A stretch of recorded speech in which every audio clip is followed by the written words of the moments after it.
So why didn't he make it differently? Why has he set it up like this? Why does he allow us to suffer? Here's a thought that kind of stands against our current cultural mindset, okay? Lack of suffering is not the highest virtue. The highest virtue for you to pursue in your life is not lack of suffering, especially given eternity in the mix.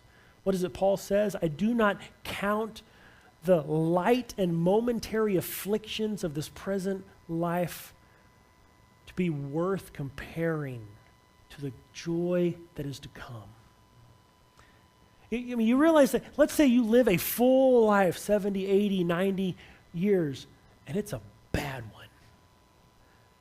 90 years of bad life in this world amounts to just having a bad day whenever you look at eternity.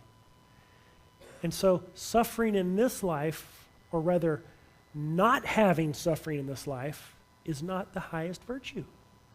The highest virtue is being healed of our brokenness and reconciled to our Heavenly Father, against whom we have sinned, and in whom is the only place that we find our joy.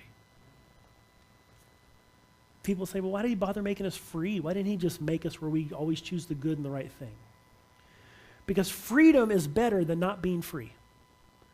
Right? We know this to be true. We know that if there's some actual freedom and choice in the mix, there's something that's deeper and more meaningful about it.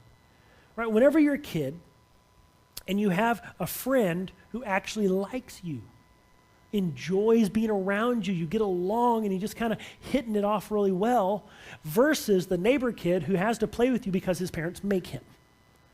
Which friend do you enjoy more? The one who freely wants to be with you.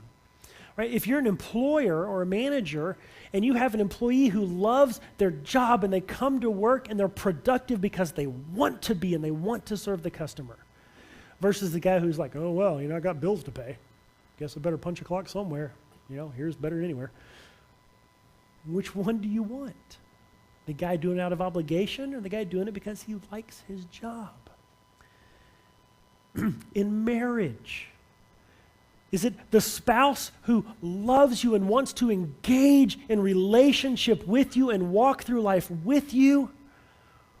Or is it the one that goes, well, I made a promise.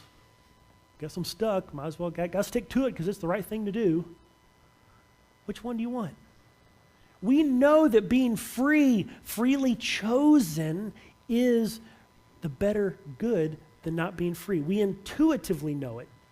So if God's good and right purpose is the creation of a free, rational, emotional, morally free people, then it is going to be necessary that trials are possible and that they will occur. But the good news is that because his ultimate purpose, friendship, in which we share in his perfect joy, God does not leave us to ourselves. He wants us to draw closer in to him in the times of trial. In the times of trial, whenever the pain comes, whenever the suffering comes, whenever the confusion sets in and we don't know what's going on or why, instead of getting angry and shaking a fist at God, we press in. We say, God, I don't know what is going on, but I know that it's only you that can carry me through. It's only in you that my joy is found. And so through the trials, we press in, we don't push away.